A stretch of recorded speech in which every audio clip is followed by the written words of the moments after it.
Selamat siang. Selamat siang, Pak Elisa. Yo. Siang semuanya. Ya, selamat siang semuanya. Ya, senang sekali bisa ketemu ya. Selamat siang Pak Yakub. Halo. Ya, selamat siang. Selamat siang Pak Yakub. Ya, selamat siang. Senang sekali sudah bergabung bersama di acara seminar kita ya, Family Discipleship siang hari ini. Saya juga mau menyambut rekan-rekan sekalian yang sudah bergabung di dalam acara kita pada siang hari ini. Jadi ada beberapa hal yang saya mau sampaikan, yaitu tentang tata tertib di dalam acara kita pada siang hari ini ya, rekan-rekan. Pertama, semua akan di-mute ya, supaya tidak ada suara yang masuk yang kita khawatir akan mengganggu ya. Jadi minta mohon semua bisa sama-sama bekerja sama untuk jangan sampai suara atau mute-nya itu sampai ke mute ya. Ke unmute ya, sorry, ini suka terbalik, sorry. Oke. Sharing ini seminar ini akan berjalan 60 menit.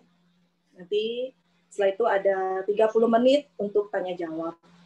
Sepanjang seminar, rekan-rekan bisa memberikan atau mau bertanya melalui chat, atau nanti ketika seminar ini selesai bisa langsung bertanya dengan langsung buka audio suaranya atau raise hand ya. Lebih baik sih langsung bersuara ya teman-teman ya. Kami khawatir pada saat raise hand kami ke-skip ya, nggak kedengaran. Oke. Lalu nanti supaya jangan sampai kelupaan, saya mau informasikan kita akan ada foto bersama ya rekan-rekan. Jadi mohon setelah selesai, kita jangan leave dulu, kita akan foto sama-sama. Nanti foto itu akan kita share kepada semua peserta, atau kita akan juga taruh di IG Gereja Kristen Jakarta Kartini ya. Nanti bisa ambil di sana, bisa lihat di sana. Oke. Saya rasa cukup.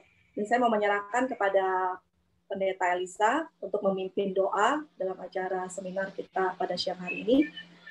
Saya serahkan kepada Pak Elisa, silakan. Baik, saudara-saudara, terima kasih untuk kehadiran saudara-saudara. Terima kasih untuk Pak Yakub yang boleh hadir bersama kami.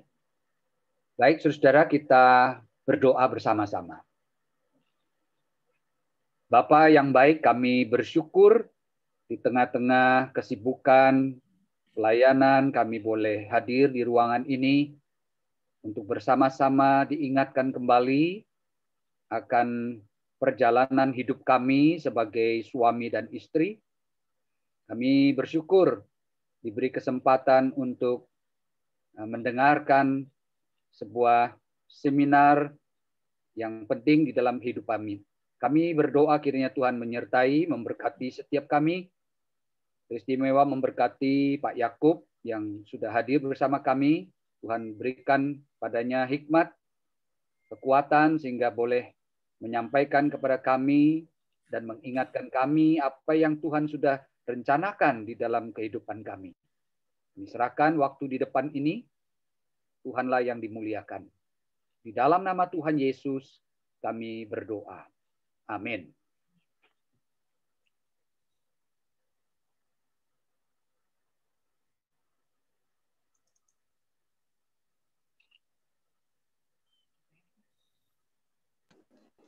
Kami serahkan waktu kepada Bapak Pendeta Yakub Susabda untuk memulai seminar ini.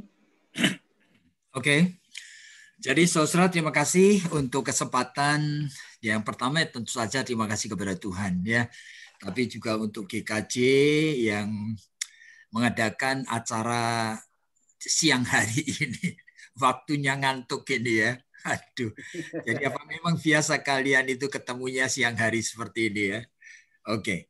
Jadi yang dimintakan kepada saya, apa sudah kelihatan di sana presentasi yang saya sudah tayangkan? Kelihatan toh? Kelihatan, Pak. Kelihatan Pak Yakub. And my wife. Me and wife itu me and my wife. Ya, saya akan kurung dengan spouse saja. Oleh karena bagi yang perempuan kan me and my husband, kan begitu. Yaitu saya akan kerucutkan topik ini dengan menjadi bagaimana sih kita mencintai akan pasangan kita. Dan ini bukan hanya masalah mengenai intimate dalam hubungan suami istri ya. Tapi ini adalah masalah yang berkaitan dengan apa yang kita percaya bahwa itu seharusnya ada dalam hubungan suami istri, yaitu ikatan yang saling mencintai, yang saling mengasihi. Oke? Jadi saya berasumsi saja ini. Kira-kira kok topik ini itu muncul apa ya sebabnya? Oh ya, kita itu mungkin hidup di dalam satu fase perubahan ya. Perubahan yang tidak mudah, yang kadang-kadang istilahnya itu disruption. Disruption itu hadirnya suatu kondisi yang memaksa orang berubah. Kadang-kadang itu oleh karena perang, oleh karena COVID, oleh karena macam-macam. Tapi yang terutama memang di dalam proses sejarah itu selalu ada fase-fase kejenuhan dengan munculnya akan hal-hal yang baru yang membuat manusia harus berpikir ulang, ya kan? Termasuk membuat paradigma-paradigma yang berbeda. Jadi kalau dalam sejarah itu ada medieval, ada renaissance, ada reformasi, ada enlightenment, dan sebagainya. Dan kita memasuki masa pencerahan yang kedua atau ketiga sekarang sebetulnya. Nah ini menjadi masalah di tengah kondisi munculnya cepat sekali perubahan teknologi, ya kan? Itu sebabnya membuat banyak sekali pergeseran dan terutama kita akan tahu bahwa pergeseran tersebut ya dampaknya itu dalam setiap aspek, gitu ya. Aspek ekonomi, aspek sosial, aspek politik semuanya. Bahkan saya ada tulis di sana terpaksa Amerika dan China itu juga Cold War. Cold War itu perang tapi tidak pakai senjata gitu ya. Oleh karena betul-betul saling mau mematikan gitu ya Cold War ini. Ya mula-mula itu masalah Huawei itu ya, kemudian masalah TikTok. Barangkali saudara itu familiar dengan itu istilah daripada yang dipakai untuk merujuk kepada hal-hal tertentu yang ternyata menstimulir kemarahan dari pihak Amerika dan sebagainya. Dan itu aja, oke? Tapi saudara kalau kita mau perhatikan ini bersamaan gitu dengan munculnya COVID-19. Jadi pandemik ini sesuatu yang di luar dugaan. Dan berapa lama kita juga tidak tahu, saudara. Kalau kita lihat biasanya setiap 100 tahun sekali selalu ada yang begini-begini gitu loh. Kalau kita lihat misalnya aja sebelum reformasi, yaitu di Eropa itu seluruh daratan Eropa kena yang namanya Black Death. Jadi kematian itu sampai 200 juta manusia. Dan itu bertahan 5 tahun lebih. Saudara bisa membayangkan ya. Sehingga pandemik sekarang ini kita tidak tahu berapa lama. Hampir setahun sudah, tapi berapa lama begitu loh. Dan efeknya seberapa jauh. Dan Amerika sudah sampai 10 juta orang yang terpapar ini. Waduh, ini tidak masuk akal ya. Sehingga tidak bisa dibayangkan rumah sakit itu seperti apa di sana. Nah itu aja. Oke, tetapi ini dampaknya itu untuk setiap aspek. Ya termasuk ya di dalam keluarga gitu. Nah, di dalam keluarga saya tidak akan jelaskan semuanya oleh karena terlalu banyak nanti masalah di mana toko-toko retail yang dulu itu yang konvensional ini sudah tidak laku, sekarang terpaksa ganti yang bisa mendekati akan rumah kalian gitu ya, seperti apa itu Indomaret atau ya Maret itulah. Sehingga kalian itu dengan pakai daster aja juga bisa beli apa-apa di sana, tidak usah berdandan. Tapi juga efeknya sampai ke kebaktian. Nah, kebaktian ini, saudara, dengan kita itu memakai live streaming sekalipun, berarti kan kita itu ada yang khotbah barangkali di gereja atau apa, tapi tetap juga 99% itu di rumah, itu kebaktiannya sudah aneh sekali. Oleh karena sebagian besar pakai pejama, barangkali sambil makan pagi, barangkali belum mandi, barangkali tidak ada disiplinnya sama sekali. Padahal kebaktian itu membutuhkan memberikan seluruh hidup kita kepada Tuhan, hati, pikiran kepada Tuhan, sehingga tidak ada disiplin. Lalu bagaimana ya? Bagaimana itu kebaktian nanti kalau sampai normal kembali? Ya, itu tidak terbayangkan. Oke. Nah, sekarang kita kerucutkan aja kepada keluarga. Oleh karena apa? Ini ada ratusan aspek yang berdampak dan sekarang kita berpikir mengenai our family gitu. Dan realitanya itu keluarga itu mendapatkan dampak yang luar biasa. Jadi meskipun semuanya itu tahu kita dipaksa untuk banyak di rumah, tetapi banyak yang di antara kita ini tidak siap. Jadi kalau dulunya itu sudah sering kali bertengkar, nah sekarang frekuensi pertengkaran akan meningkat. Kalau dulunya itu sulit sekali komunikasi, ya kan? Nah, sekarang itu lebih sulit lagi oleh karena dipaksa untuk berinteraksi dalam segala aspek. Biasanya begitu. Nah, ya masuk keluar kamar, apalagi kalau kamarnya ruangannya itu rumahnya tidak terlalu besar dengan beberapa orang anak, ya masuk keluar ketemu. Ya, mau bahan ngomong apa, ya kan? Apalagi kalau sudah ada latar belakang yang tidak begitu baik. Nah, itu yang terjadi. Dan saya harap saudara memahami ya, bahwa ini bicara mengenai intimasi dalam hubungan suami istri, itu tidak cuma bicara mengenai bagaimana komunikasinya, bagaimana mereka berdua saling mencintai atau tidak.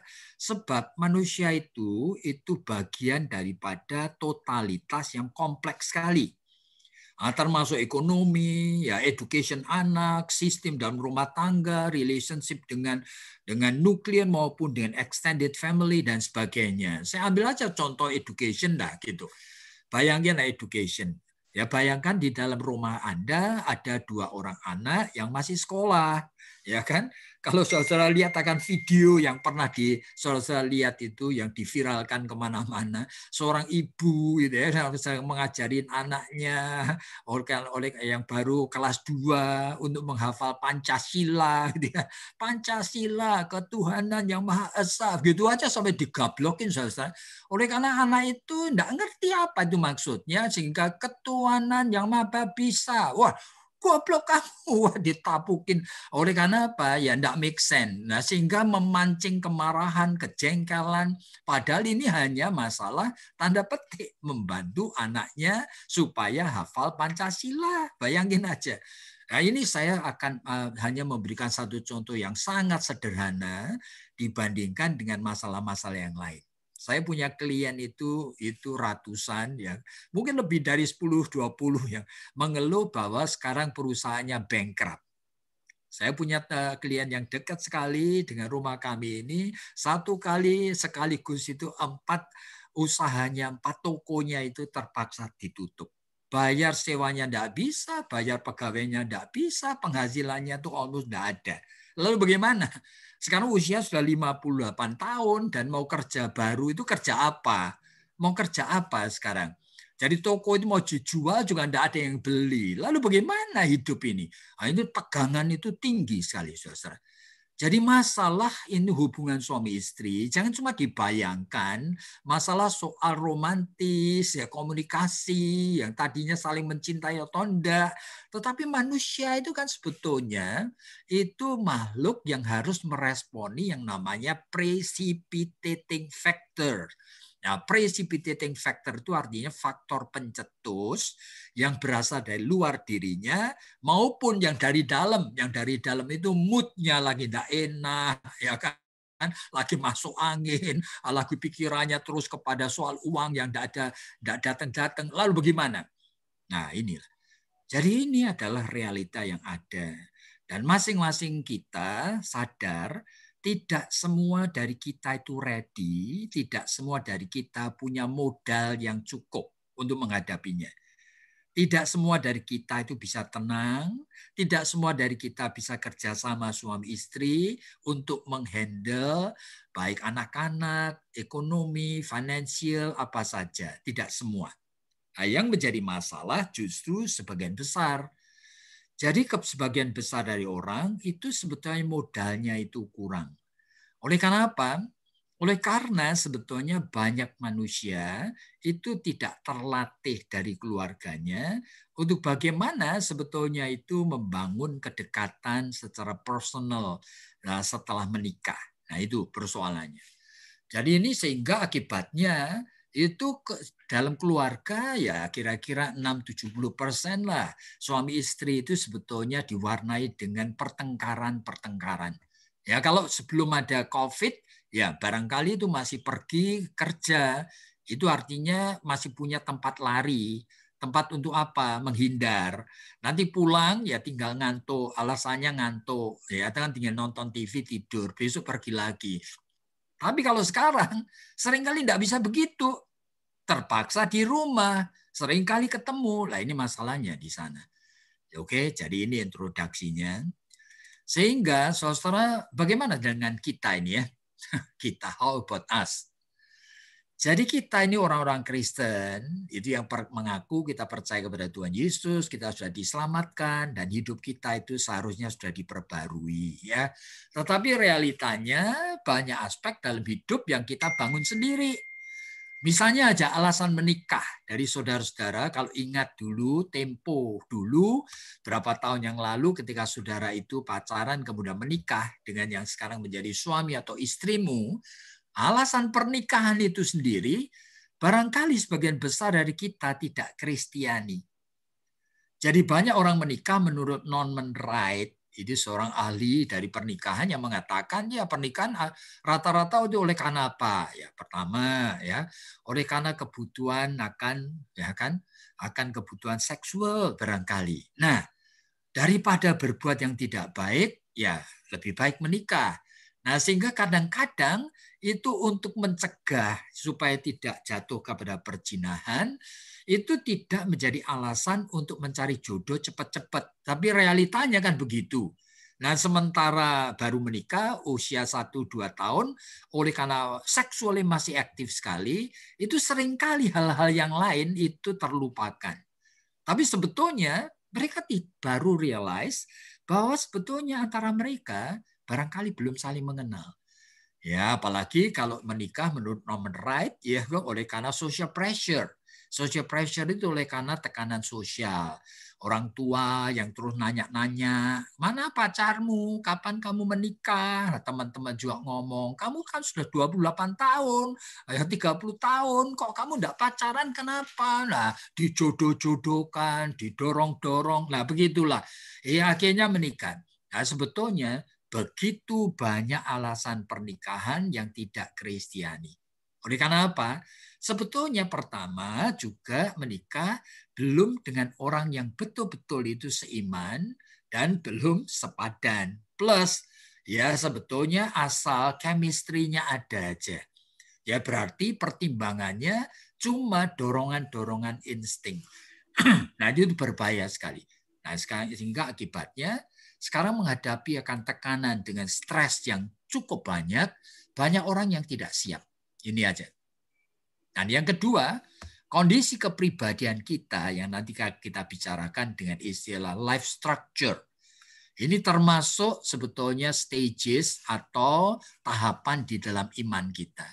Nah, saudara tahu ya, saya akan berikan sesuatu yang lebih sederhana di sini supaya tahu bahwa sebenarnya kita itu tahu bahwa setiap orang itu menghadapi akan realita hidup ya seharusnya dia itu betul-betul menghadapinya dengan bekal iman, yaitu apa yang dia itu miliki dalam hubungan dengan Tuhan. Nah, tapi realitanya kalau kita lihat dengan jelas, ternyata bahwa sebetulnya sebagian besar dari kita ini seperti ini, saudara. Jadi ini kita lihat ya. Jadi yang kita sebut beriman, rata-rata itu banyak orang Kristen itu sebenarnya imannya itu masih sangat sederhana sekali. Jadi saudara bernama James Fowler itu sampai mengatakan kalimat seperti ini, bahwa sebetulnya ada 7 macam iman orang Kristen. Jadi kalau struktur kepribadiannya sangat sederhana, ya imannya itu namanya undifferentiated faith.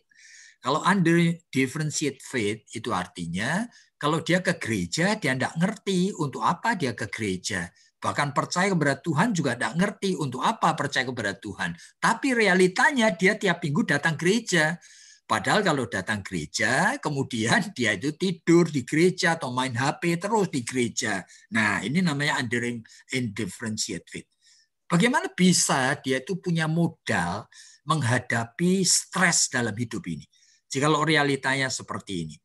Ya, kalau sampai struktur jiwanya lebih baik lagi sedikit, ya sebetulnya level imannya disebut intuitive projective faith. Itu artinya dia sudah punya feeling atau punya intuisi, ya kan, bahwa kalau ditanya ngapain ke gereja, ya aku senang ke gereja. Loh kenapa senang? Ya baru dia menjawab. Ternyata jawabannya menunjukkan dia sebetulnya itu alasannya tidak ada hubungannya dengan Tuhan.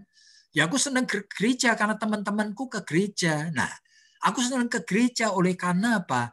Oleh karena aku kan suka main piano dan aku diminta menjadi pemain piano di gereja. Aku dipuji, bahkan aku dikasih uang jalan dan sebagainya. Aduh, senang aku.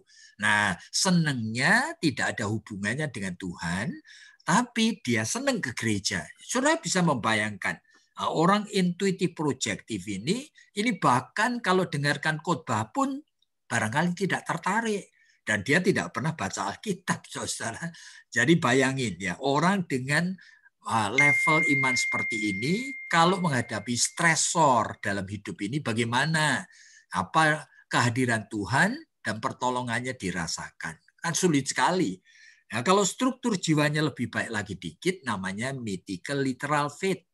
Nah, mythical literal faith itu adalah level iman dari orang yang taunya, ya, punya alasan dia. Kenapa dia percaya kepada Allah? Ya oleh karena saya butuh Tuhan. Butuhnya apa? Ya kalau saya sakit, saya doa sama siapa? Ya kan? Kalau saya pengen jodoh, saya minta kepada siapa? Kalau saya ini juga tanda petik ingin toko saya laku, saya doa sama siapa? Jadi isi dari orang dengan mythical literal, semuanya minta-minta. Tapi seringkali disebut mythical oleh karena apa? Kadang-kadang tingkah lakunya ajaib. Kenapa? Waduh, mamaku kena cancer. Tiba-tiba dia rela doa dan puasa. Berminggu-minggu, saudara. Jadi dengan suatu pikiran, kalau dia lakukan doa dan puasa, Tuhan kasihan, mamaku akan disembuhkan. Loh apa salah? Saya tidak mengatakan salah pada dirinya. Tapi orang ini sebenarnya tidak ingin kenal Tuhan. Dia tidak pernah baca Alkitab. Kalau baca cuma gitu-gitu tok. Cuma dia menjadi orang yang tekun doa kalau butuh. Nah ini namanya mythical literal. Nah kan. Tapi kalau struktur jiwanya lebih baik lagi dikit, nah disebut sintetik konvensional. Berarti orang ini sekarang sudah bisa copy paste. Artinya apa? Bisa meripit, mengulang yang diajarkan gerejanya. Sehingga kalau ditanya, kenapa sih kok kamu percaya Yesus Kristus satu-satunya Tuhan dan Juru Selamat? Ya itu ajaran pendeta Elisa. Loh, ajaran pendeta Elisa sama aku tuh sama seolah-olah. Ya kan, kenapa percaya 12 pengakuan iman rasuli? Ya itu ajaran gerejaku. Seolah-olah dia percaya padahal ini hanya copy paste. Ini namanya mensintesiskan ajaran gereja dengan dirinya seolah-olah dia seperti itu. Nah, orang seperti ini bisa menjadi pendeta, bisa menjadi guru sekolah minggu, dan orang tidak tahu loh. Tapi orang lain yang dekat sekali dengan dia tahu, dia sendiri sebetulnya tidak pernah tertarik dengan membaca dan menekuni firman Tuhan. Dia tidak pernah ingin untuk mengenal secara pribadi dengan Tuhan. Sehingga tidak ada waktu dia itu sendiri bergaul dengan Tuhan. Berdoa, omong-omong dengan Tuhan. Tidak ada dia. Jadi orang seperti ini kalau menikah dan punya masalah, apa betul dia punya modal untuk bisa menghadapinya sebagai orang percaya? Ini tanda tanya, saudara. Dan orang baru betul-betul bisa mulai meresponi dengan baik jikalau level imannya namanya individuatif reflective faith. Yaitu level iman di mana orang itu mulai mengatakan saya tidak mau membodohi diri saya sendiri. Oleh karena apa? Kalau saya percaya Allah itu ada, dan saya ingin kenal dia. Meskipun saya tahu yang khotbah itu pendeta, itu ada kelemahannya. Saya kadang-kadang juga tidak suka sama orang itu mungkin. Tapi karena dia khotbah di atas mimbar, ini adalah dia pasti dititipin Tuhan firman untuk aku juga. Nah, jadi orang yang individuality reflective faith itu mulai take it personally apa yang dia dengar. Sehingga dia tahu, aduh kalau Tuhan sampai berfirman, saya akan catat. Supaya aku bawa pulang, aku akan gumulin. Kenapa Tuhan menyingkapkan firman ini kepadaku? Nah, baru orang seperti itu yang kalau bicara mengenai soal tadi yang kita bicarakan, nah menghadapi stres dalam hidup pernikahannya, dia punya pengalaman dengan Tuhan. Sehingga dia bisa meresponinya dengan kekuatan dari Tuhan. Tapi kalau enggak bisa, saudara. Jadi saudara bayangkan di sini ya. Apalagi di atasnya lebih baik lagi namanya konjunktif dan universalizing. Tapi saya tidak akan teruskan di situ. Jadi kondisi kita menghadapi stres di dalam kehidupan rumah tangga. Dan saudara latar belakang pernikahannya pun barangkali alasan menikahnya tidak Kristiani. Kan? Plus sekarang kondisi iman barangkali cuma indifferent atau intuitif atau mythical atau sintetik konvensional. Saudara belum biasa bergaul dengan Tuhan.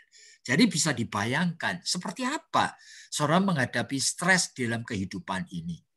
Oke, sekarang ditambahkan lagi ini. Jadi efeknya apa? Jadi efeknya banyak di antara kita tidak siap menghadapi perubahan dan tekanan hidup.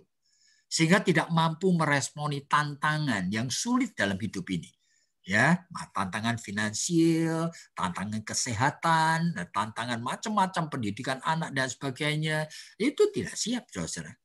Oleh karena tidak cukup modal untuk mendemonstrasikan hidup dengan 5 hukum kehidupan. Jadi saudara tadi ingat ya, kita lagi bicara apa ini? Oh, kita bicara bagaimana suami mencintai istri, bagaimana istri mencintai suami. Loh, saya tidak boleh cuma bicara mengenai saling mencintai secara psikologis, tidak boleh. Saya bicara di gereja ini. Saya harus mengkaitkan dengan keunikan iman Kristen. Sebagai orang Kristen gimana sih? Kenapa kok sebagai orang Kristen saya masih bertengkar sama istri saya?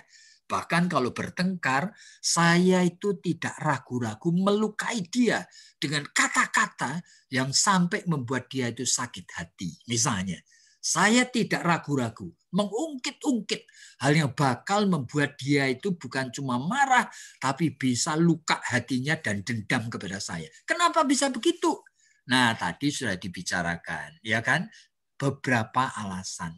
Antara lain, level dari iman kita. Akibatnya, dengan kondisi yang ada, seringkali kita menjadi orang yang memang pada diri kita itu tidak punya cukup modal. Untuk apa?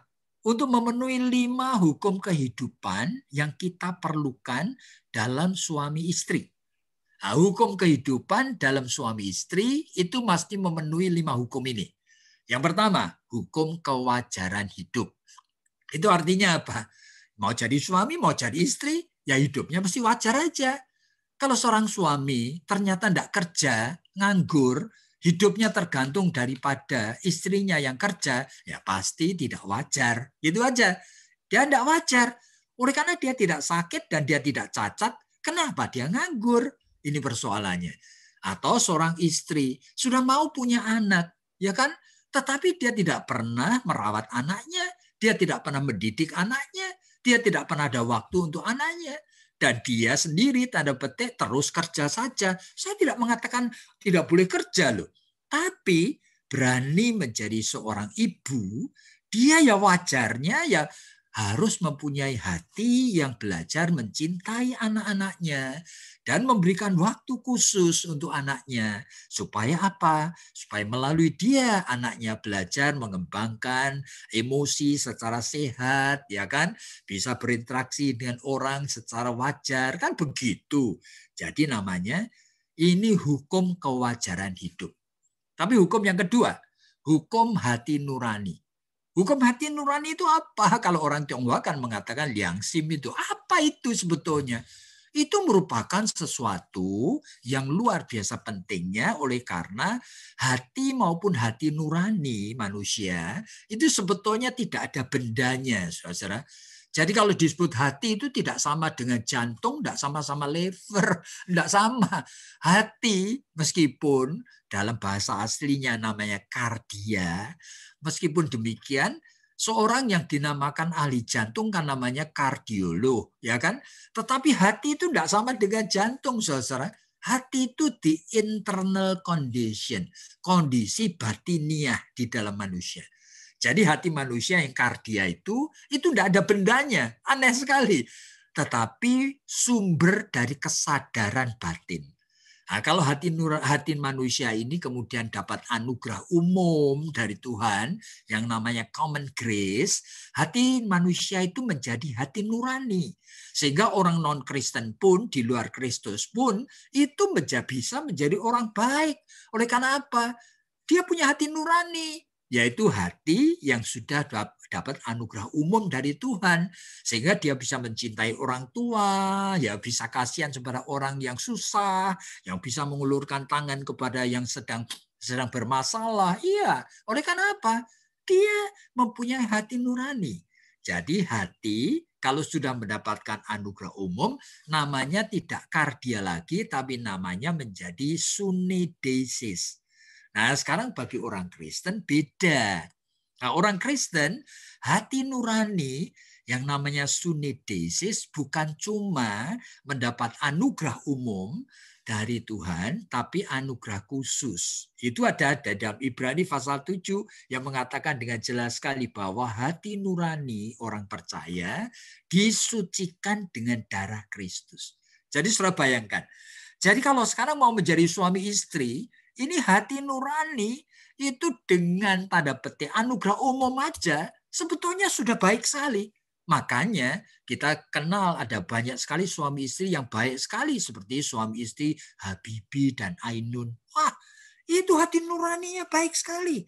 Sehingga saling setia, saling mempercayai, saling menghormati, saling ingin membahagiakan. Bayangin, ini orang di luar Kristus saja bisa. Tetapi realitanya banyak orang di dalam Kristus, ya kan, sudah dapat anugerah disucikan darah Kristus, hati nuraninya ternyata tetap lumpuh. Aneh sekali, saudara. Sehingga meskipun tahu istrinya itu sakit, ya kan, misalnya aja, dia tetap gitu ya, wah galak sekali kalau ngomong sama istrinya. Oleh karena apa? Hati nuraninya sebetulnya tidak cukup kuat. Nah, manusia itu seharusnya punya hati nurani yang kuat. Sehingga saudara, dia tahu sekali. Kalau sudah bertengkar, itu seharusnya kalau punya hati nurani, waktunya itu tidak sampai sehari. Beberapa jam aja, dia langsung seharusnya sadar. Apalagi kalau hati nurani diterangi Roh Kudus tadi. Berarti dia kemudian sadar. Tadi dalam bertengkar aku omong yang jahat sama suamiku. Aduh Tuhan, ini bukan dosa terhadap suamiku. Ini aku berdosa terhadap Tuhan. Ya minta ampun, lalu ingin berdamai, kan begitu. Tetapi kalau hati nurani yang sudah diterangi Roh Kudus itu, ternyata kita itu tutup, sehingga Roh Kudus tidak bisa bekerja, ya kita meneruskan. Lalu bedanya dengan orang yang bahkan tidak kenal Allah itu di mana? Kan begitu. Jadi seharusnya ada hukum hati, hukum kewajaran, ada hukum hati nurani yang harus dipenuhi.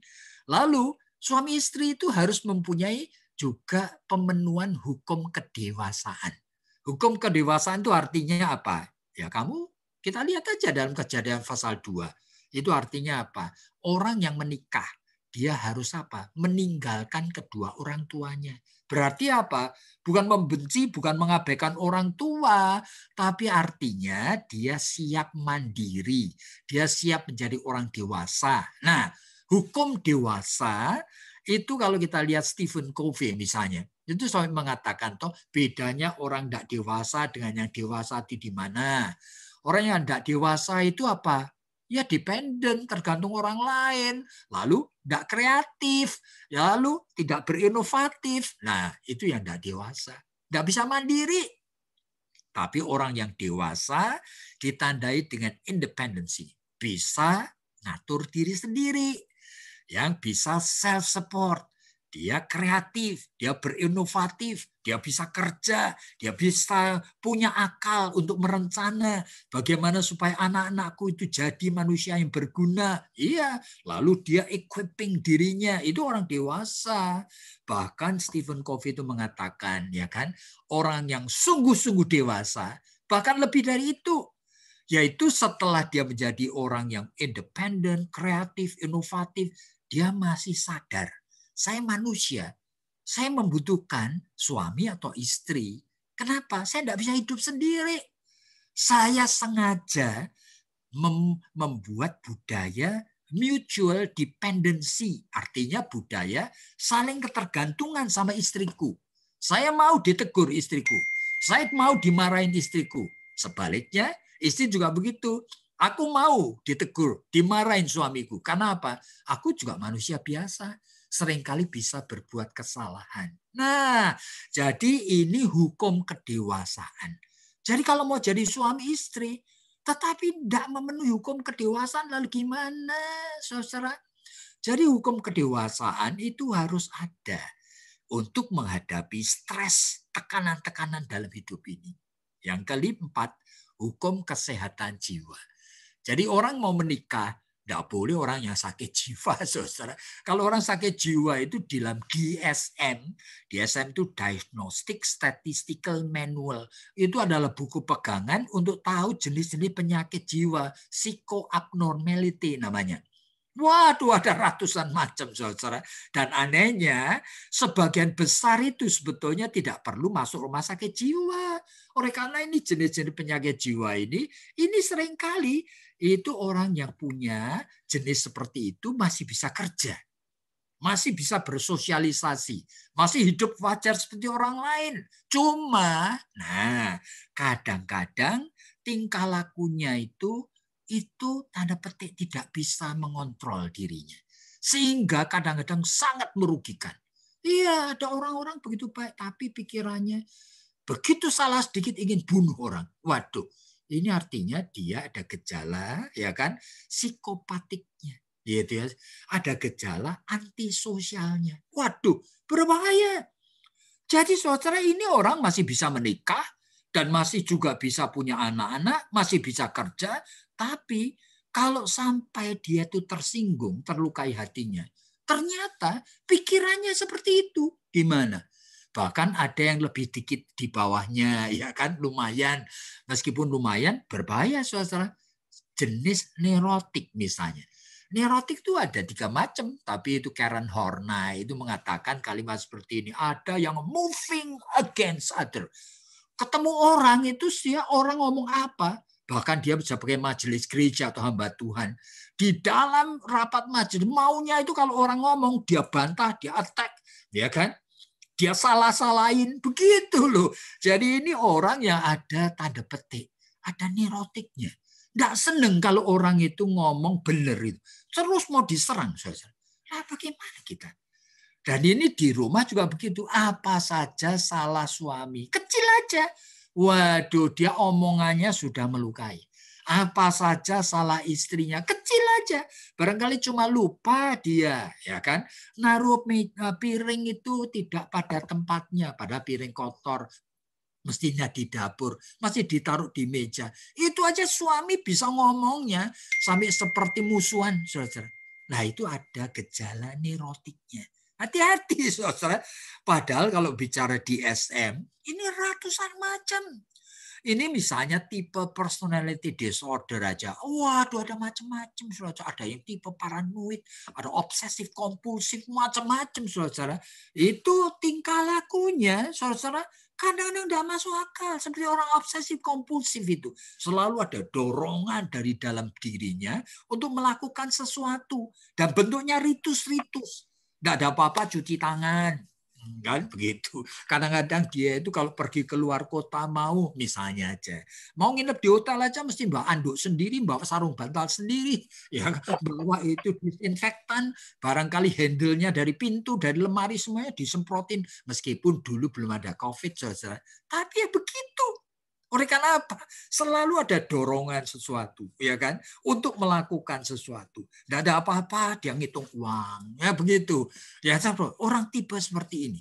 Nah, ada yang tanda petik itu polanya dalam personality disorder itu histrionik, ada kadang-kadang paranoid seperti tadi, ada yang waduh macam-macam. Nah, ini mereka yang seperti ini membuat pasangannya itu lelah, capek. Mentally capek, saudara.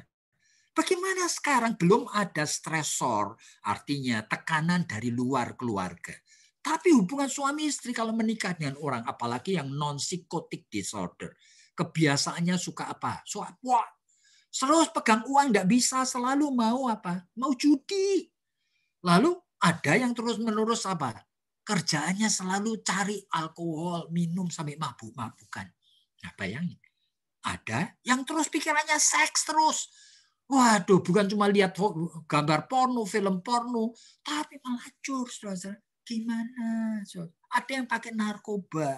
Saudara, puluhan macam narkoba. Ini bukan hanya anak-anak, saudara. Ternyata banyak keluarga Kristen sudah, tapi masih begitu. Masih pakai ini, pakai ekstasi, gaya. Seolah-olah dia orang hebat. Padahal itu orang sakit. Saudara jangan salah mengerti. Jadi ini orang, kalau menikah dengan orang yang kayak gini, itu pernikahannya itu seperti apa? Sebelum ada stresor dari luar, masalah anak, masalah finansial, belum ada itu. Hubungan suami istri mau bisa saling mencintai. Oleh karena pasangannya itu ada gangguan kejiwaan yang memang dia bukan schizofren, bukan lalu harus masuk rumah sakit jiwa. Karena enggak bisa disebut gila, tapi ini ada deviation-nya, yaitu ada disorder-nya. Bayangin, apalagi yang kelima. Jadi mau menghadapi akan masalah di dalam suami istri, saudara-saudara harus kenal hukum Allah dan mematuhinya. Hukum Allah itu puluhan macam. Kalau kita orang Kristen harusnya tahu. Menjadi suami itu artinya menjadi imam. Imam itu artinya apa? Dia yang dipanggil oleh Tuhan untuk memperdamaikan istri dan anak-anaknya dengan Tuhan setiap hari. Jadi setiap hari memperdamaikan istri dan anak-anaknya kepada Tuhan. Sehingga dia memimpin family altar. Ya kan, dia memimpin saat teduh dalam rumah tangga. Makanya dia harus baca Alkitab, mengerti Alkitab. Itu ada dalam Ulangan pasal 6 loh. Sampai dikatakan apa? Hai ayah, jangan lupa. Kamu tiap hari ya, anak bangun tidur, jalan sama kamu, lagi duduk sama kamu. Kamu terus ajarkan firman yang kutitipkan padamu. Dan itu tidak mungkin kamu lakukan jika kamu tidak mencintai Tuhan dengan segenap hatimu. Itu ada dalam Ulangan 6. Jadi ini salah satunya. Jadi kamu mau menikah, ya menikah dengan orang seiman dong. Menikah dengan orang yang sepadan dong. Nah begitu. Kamu sebagai istri, kamu mesti ngerti ini hukum Allah. Meskipun kamu lebih pintar dari suamimu, meskipun kamu pendidikan lebih tinggi, meskipun kamu punya income, kamu punya uang lebih banyak dari suamimu, tetap Tuhan memanggil kamu menjadi penolong sepadan suamimu. Saudara tidak boleh menolak. Nah ini persoalannya. Jadi kita mau supaya ada intimasi hubungan suami istri. Tapi 5 hukum ini saudara-saudara langgar, ya apa dong? Tidak bisa saudara melakukan itu. Nah, kita lihat selanjutnya. Bahkan kita tahu dari orang yang lahir dari keluarga Kristen yang baik sekalipun, seringkali kita ini tidak siap untuk mencintai pasangan kita. Aneh sekali. Oleh karena apa? Kadang-kadang pasangan kita itu kurang baik. Seperti contoh di sini beberapa kasus ini. Ya, saya hanya ambil salah satunya aja. Oh, ternyata suaminya itu jahat atau suaminya tukang melacur. Waduh, ini ada banyak istri yang saya kenal gitu ya melalui konseling. Padahal dari keluarga baik sekali. Dari keluarga baik itu berarti orang tuanya mendidik secara baik. Tapi tanda petik itu tidak pernah cukup memperlengkapi anaknya menjadi manusia dewasa yang nanti menjadi istri orang yang ternyata kurang baik. Nah, hati-hati ini. Itu pasti ada area tertentu, ya kan? Bagai barangkali stages yang namanya otonomi, stages yang namanya inisiatif, yang orang tuanya yang baik itu ternyata belum cukup membekali anak tersebut. Sehingga menghadapi suami yang tidak fair, suami yang tukang melacur, waduh, dia itu kadang-kadang itu putus asa sampai mau bunuh diri. Itu berarti dari keluarga Kristen yang baik pun belum tentu bisa membekali menjadi manusia yang siap bisa mencintai pasangan. Jikalau pasangan tidak baik. Apalagi masalah yang lain. Saya tidak akan teruskan karena waktu ini. Dan kita lihat di sini sekarang. Oke? Jadi saudara, di belakang apa yang manusia lakukan, manusia pikirkan, manusia itu rasakan. Dan di belakang apa? Thinking, feeling, and action. Ya, ada sesuatu yang namanya mesin jiwa kita yang disebut life structure. Life structure itu terdiri dari 6, 7, 8 belahan gitu loh. Yang saya tidak akan tulis semuanya, saya cuma tulis 6 aja gitu loh untuk memudahkan saudara memahami. Saya juga tidak akan terangkan semuanya karena too complicated ini nanti. Jadi kalau saudara mikir, kenapa pikiranmu itu ke utara, ke selatan, kemana? Ya kan? Misalnya menghadapi teman yang cara ngomongnya itu tidak enak. Kamu pikirannya kok ke sini, ke sana. Nah, sebenarnya ngatur itu apa sih? Kalau kamu, kadang-kadang itu ya, kenapa kamu punya perasaan tertentu? Misalnya aja, mendengarkan lagu tertentu, kamu perasaannya kok seneng. Mendengarkan lagu yang lain, kenapa perasaannya kok jengkel? Loh, yang ngatur perasaanmu itu siapa sih? Apa dalam jiwamu? Dan kenapa kamu melakukan ini dan itu? Di tengah, di rumah barangkali 24 jam sehari. Kenapa kamu nonton TV terus sampai 4 jam? Nah kenapa? Kenapa kamu nyetel itu? TV terus ganti-ganti channel. Kenapa? Bosenan kamu. Nah tingkah lakumu itu yang ngatur apa? Nah sekarang baru kita tahu jikalau kita mengenal yang namanya life structure. Life structure adalah struktur di dalam jiwa kita. Kita tidak bisa lihat ini, tetapi modalnya sejak lahir ada unsur herediter. Unsur apa? Unsur bawaan yang diwariskan kedua orang tuamu. Lalu unsur belajar melalui berbagai pengalaman sejak lahir sampai remaja. Nah, baru kamu mempunyai beberapa hal yang saya bisa sebutkan ini. Yaitu di sana ada unsur psikososial. Unsur psikososial, tapi ada juga dimensi kognitif. Ada dimensi needs, ada dimensi moral, ada dimensi spiritual tadi. Ada dimensi psikososial. Nah, apa ini?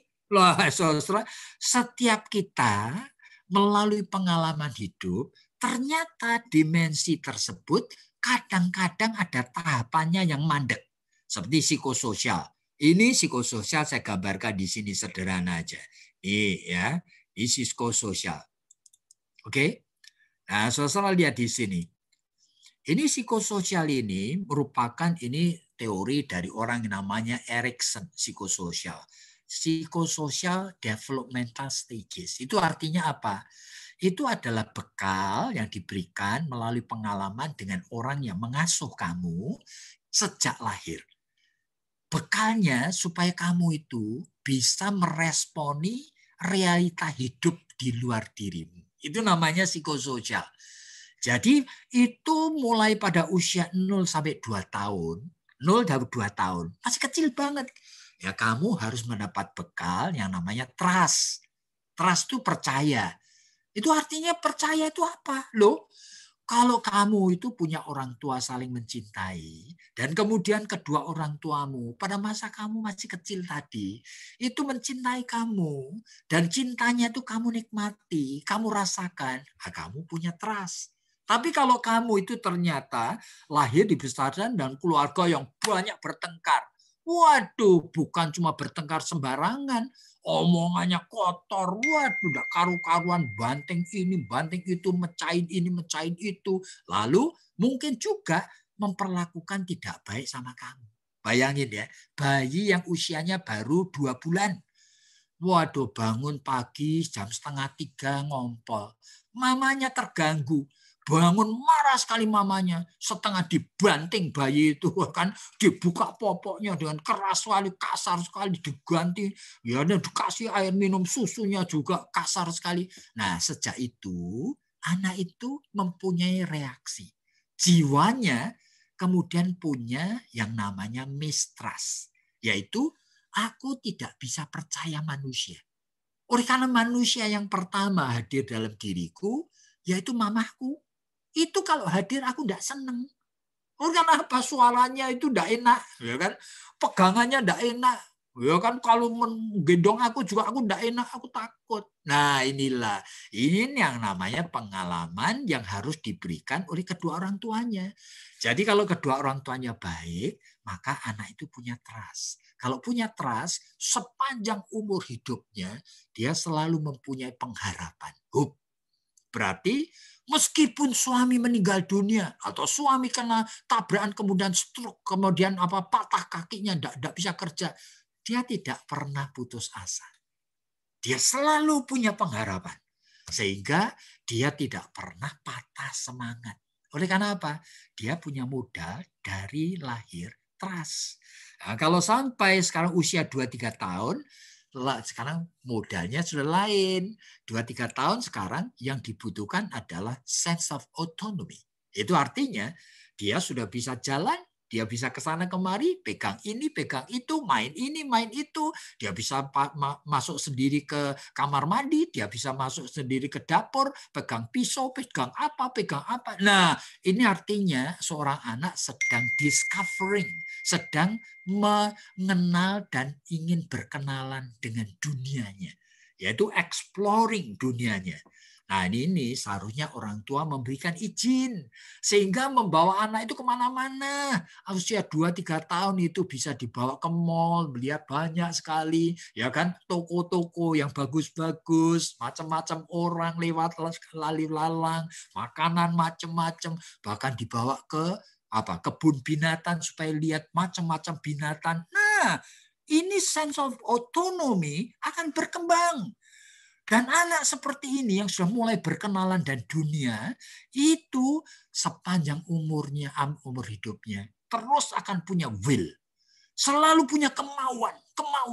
Itu modal untuk menjadi kreatif nantinya. Dia tidak pernah berhenti untuk terus-menerus punya kemauan yang baru. Jadi ini modal hidup, saudara. Jadi dalam hubungan suami istri harus punya sense of autonomy. Sehingga tanda petik dia selalu mempunyai pikiran, saya mempunyai kontribusi tertentu untuk suami saya. Saya punya sesuatu yang baik yang saya bisa lakukan untuk istri saya. Nah, itu sense of autonomy. Tidak tergantung dari pasangan kita, tapi memberi yang terbaik. Tapi kalau sampai 3-4 tahun, lain lagi nanti. Saya tidak akan terangkan semuanya ini, nanti terlalu lama. Oleh karena nanti 3-4 tahun itu beda dengan 2-3 tahun tadi. 2-3 tahun itu kalau pakai benda masih belum mengerti fungsinya. Sehingga kalau diberi ballpoint, itu bagi dia barangkali dicolok-colokin sana, dicolokin kuping segala. Tapi kalau 3-4 tahun sudah ngerti fungsinya. Ada remote, ada mouse untuk apa? Oh, dia tahu untuk ini, untuk itu, dia tahu. Nah, inilah waktunya diberikan stimulan supaya dia punya inisiatif. Inisiatif yang melakukan sesuatu sendiri. Barangkali gunting, untuk gunting, diajarin gunting kertas, gunting sesuatu. Ya begitu. Nah, supaya dia mulai mengembangkan akan kreasinya di kemudian hari. Dan ini orang kalau mempunyai stand of inisiatif, di sepanjang umur hidupnya, dia selalu mempunyai purpose, yaitu tujuan hidupnya. Saya tidak akan teruskan satu demi satu, tapi ini yang terjadi. Jadi manusia itu seharusnya punya semuanya ini sampai level menikah, yaitu bisa mengembangkan intimasi. Itu level orang menikah. Tapi kalau tidak bisa mengembangkan intimasi di dalam rumah tangganya, meskipun hidup bersama, meskipun tidur di ranjang bersama, tetapi mengalami isolation. Itu artinya ada gap yang memisahkan mereka. Kalau mereka itu bisa mengembangkan intimasi, mereka itu bisa mencintai. Tapi kalau tidak bisa. Nah, intimasi hanya bisa dikembangkan jikalau modal di bawahnya semua terpenuhi. Dia punya trust, dia tidak curiga, tidak paranoid terhadap pasangannya. Dia juga punya sense of autonomy, sehingga dia punya inisiatif. Dan dia adalah orang yang sudah memakai akan macam-macam bakat yang diberikan Tuhan kepadanya untuk mencoba hal-hal yang baik yang bisa dia lakukan. Nah, itulah orang yang pada saat menikah, milih jodoh, dia tidak sembarangan, dia akan punya prinsip. Jadi prinsip yang dia betul-betul itu kenal. Kenapa saya memilih orang ini? Meskipun barangkali tidak terlalu cantik. Bagi orang lain mengatakan kurang cantik. Bagi saya, dia orang yang saya inginkan. Oleh karena apa? Saya membutuhkan orang seperti ini untuk saling memenuhi akan kehidupan saya dan saya dengan dia. Dan saya menikah dengan dia untuk apa? Untuk membangun kerjasama menjadi teamwork yang baik. Nah, inilah sebetulnya arti daripada intimasi. Maaf, ini kok saya jadi jadi ini. Oke. Jadi ini yang terjadi, dan untuk itulah kita kembali kepada soal tadi, kita tahu jadi yang mengatur thinking, feeling, action kita itu dari aspek psikososial itu apa ada semuanya. Atau ada bagian yang hilang. Dari aspek kognitif apa ada semuanya. Apa ada yang hilang. Nah, gabungan daripada 6 aspek inilah yang namanya life structure. Dan itu yang mengatur thinking, feeling, dan action kita. Dan kita tidak akan teruskan sekarang, kita akan loncat sekarang dengan kondisi yang ada itulah. Manusia sebetulnya itu mempunyai dan bisa membangun love. Jadi membangun love antara suami istri, ada satu teori yang namanya Robert Sternberg, triangular love. Jadi Sternberg ini ahli dari Yale University. Dan dia mengatakan bahwa love yang natural itu selalu dibangun atas 3 komponen. Yaitu komponen intimasi, yaitu feeling yang bisa dekat dan dinikmati jikalau interaksi dengan pasangannya. Jadi orang yang punya intimasi itu kalau ngomong sambung menyambung, tidak bosen-bosen. Selalu punya cerita dan lawannya, pasangannya suka dan menghargai ceritanya. Sehingga tidak dipotong dan tidak sinis, tidak ditanggapi dengan negatif, tapi saling menghargai, ya kan?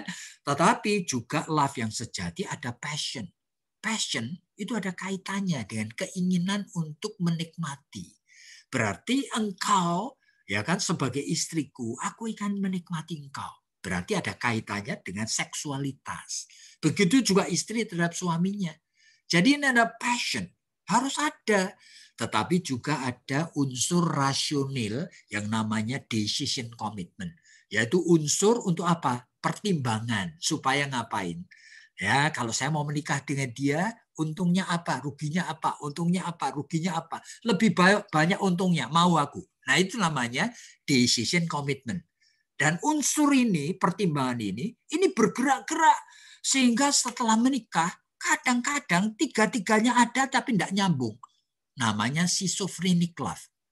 Nah, ini namanya cinta yang sudah menjadi aneh dan setengah gila. Artinya bagaimana? Oleh karena ada 3-tiganya, tapi tidak nyambung. Tapi ada yang kadang-kadang cuma ada 1. Ya, barangkali yang ada cuma intimasi. Kalau ngomong seperti sahabat, tapi tidak pernah hubungan seks. Ya kan, juga diam-diam dia tidak setia. Dia ternyata masih dengan perempuan lain atau laki-laki lain. Itu namanya cuma ada 1 sisi. Kadang-kadang yang ada 2 sisi. Kadang-kadang satunya itu pendek, yang lain itu panjang banget. Nah, ini masing-masing kalian sebagai suami istri itu harusnya saling mengenali. Jadi natural love yang ada pada kalian, ada yang sudah menikah setahun, ada yang baru sudah menikah 20 tahun, masing-masing itu kenal tidak segitiga cinta kalian. Apa 3-tiganya masih ada? Dan 3-tiganya cukup panjang sehingga membangun kehidupan intimasi pernikahan yang baik. Atau sebetulnya kalian menikah, masih hidup bersama, tetapi sebetulnya ada bagian dari cinta yang hilang. Nah, ini perhatikan di sana. Oke. Jadi setiap aspek itu harusnya dapat dihidupkan, termasuk intimasi tadi. Nah, ingat ya, dalam segitiga ada unsur yang namanya intimasi. Ya, tapi kita harus lihat pelan-pelan, tetapi contoh-contoh, tetapi tidak semuanya saya akan bahas. Jadi kita bicara intimasi. Seharusnya kalau intimasi saudara itu mulai mengecil, di mana saudara sering bertengkar. Sedangkan saudara itu kalau dekat dengan suamimu, saudara tidak menikmatinya. Sehingga saudara itu merasa gelisah. Nah, saudara merasa kalau omong tidak nyambung sama dia, seharusnya saudara waspada. Ada seorang dengan istrinya yang namanya Howard and Charlotte Kleinpel. Itu menulis buku yang judulnya Intimate Marriage. Nah, seharusnya setiap pasangan suami istri bisa mengembangkan intimasi melalui aspek apa saja. Yang pertama, intellectual intimasi. Itu berarti sharing word of ideas. Berarti saya punya pikiran mengenai Alkitab lah, mengenai psikologi lah, mengenai politik lah, mengenai medical lah. Saya bisa bagikan dan kita omong-omong mengenai itu. Oleh karena itu, orang yang memang betul-betul ingin membangun intellectual intimasi, seharusnya belajar mengimbangi pasangannya. Saya seringkali dapat ya kan contoh atau keluhan. Ada banyak istri yang mengatakan, saya sebenarnya pengen sekali loh omong-omong mengenai Alkitab sama suami saya, tapi suami saya tidak mau. Nah, itu berarti suaminya tidak menghargai intellectual intimasi. Seharusnya kalau dia menghargai, dia mau. Lalu ngapain? Dia juga belajar Alkitab. Lalu dia belajar buku-buku rohani. Dia baca-baca commentary. Supaya apa?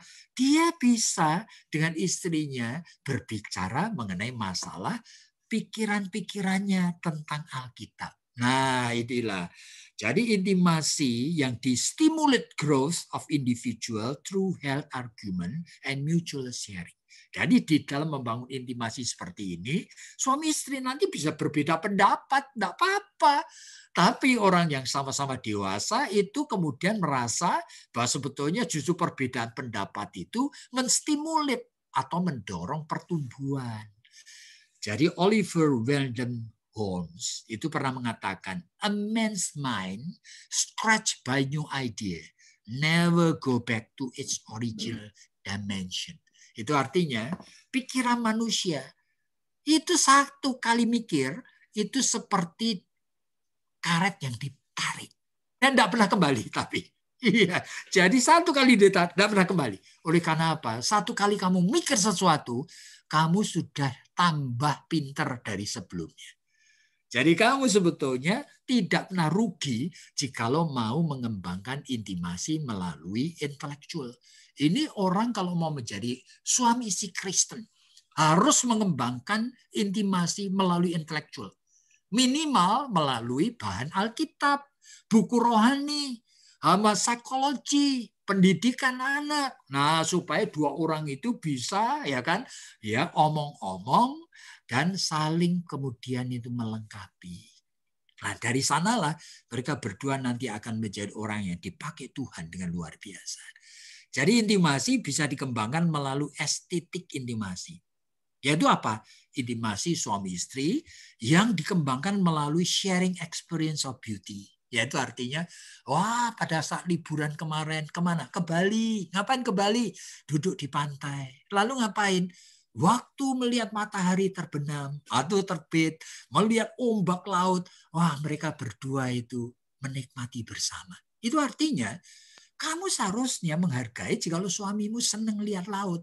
Ya, istri juga begitu, suami juga begitu. Ya kan? Kalau istri itu sukanya melihat bunga, suami harus belajar untuk juga belajar menikmatinya. Iya. Jika suamimu senang sekali akuarium, ya kan, ikan-ikan hias, kamu istri harus belajar untuk menyukainya.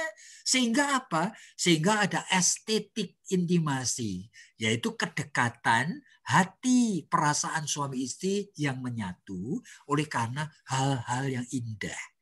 Yang salah satunya tadinya itu sukai, yang kemudian diimbangi dengan yang lain. Ini yang terjadi. Seharusnya ada seperti ini. Lalu harus ada kreatif intimasi. Berarti intimasi yang dikembangkan melalui apa? Kreativitas. Termasuk ya kan suami istri itu harus kreatif. Jangan mandek. Iya. Bahkan kadang-kadang itu misalnya furniture di rumah itu digeserlah, digantilah, foto-foto yang di dinding digantilah. Itulah supaya apa? Supaya suasana beda. Nah inilah, jadi kreatif supaya suasana di rumah itu menjadi suasana yang lebih fresh. Jadi jangan sampai, waduh di sana sini tumpukan koran lah, kotoran yang aduh ini bahaya. Jadi saudara-saudara itu harus bisa memakai setiap aspek supaya hubungan kalian suami istri itu fresh. Ada banyak suami istri yang pintar, yaitu ngapain? Sebulan sekali mereka berdua nginep di hotel. Kenapa nginep di hotel? Saya tanya. Iya, oleh karena suasana beda. Jadi suasana beda. Kami itu seperti pengantin baru lagi. Waduh, saya mengatakan haleluya, kamu pintar sekali. Ya itulah yang diharapkan. Kan seharusnya begitu. Oke, jadi sekarang lihat. Ron Snyder itu mengatakan, a marriage is not just personal relationship. Thank you. Ya, pernikahan itu bukan hanya hubungan antara manusia, tapi a joint venture into life of growth. Tetapi seolah-olah dua orang yang memang sama-sama itu ingin apa? Ingin berpetualang. Nah itu pernikahan itu seharusnya seperti itu. Mau bicara intimasi? Saudara-saudara itu harus ready untuk ngapain? Untuk berpetualang bersama pasangan. Berarti menginginkan pengalaman-pengalaman yang baru. Jangan yang lama toh. Jadi ini yang dikatakan oleh Klein Bell lagi. Termasuk recreational intimasi. Seharusnya kita ini bisa mengembangkan intimasi melalui rekreasi. Rekreasi itu termasuk jalan-jalan, termasuk juga saya ada katakan kalimat ini, kata homo ludens. Saya kalau lihat itu video-video kadang-kadang saya iri sekali melihat apa presiden Amerika atau Inggris atau apa yang begitu hebat itu ternyata masih ada waktu main layang-layang sama anaknya, ya kan? Kemudian merangkak-rangkak itu di mana dengan anaknya main bola, main apa, wah itu berarti jiwanya sehat. Jadi kalau suami istri itu bisa recreation bersama. Entah main tai chi bersama, olahraga jogging bersama, ya itu indah. Jadi kalian itu harus mau mengembangkan intimasi, setiap aspek itu harus dipakai. Termasuk juga work intimasi, yaitu pekerjaan, ya kan, baik pekerjaan di rumah, domestic job, raising children, itu harus dilakukan bersama. Domestic job itu termasuk nyuci piring, masak, motong-motong sayur. Ya suami itu harus belajar bersama-sama istri supaya kebersamaannya di dapur itu sambil ya kan diisi dengan ngobrol ya kan sambil masak sama-sama. Apalagi kalau anaknya masih kecil-kecil ya bisa raising up children itu together.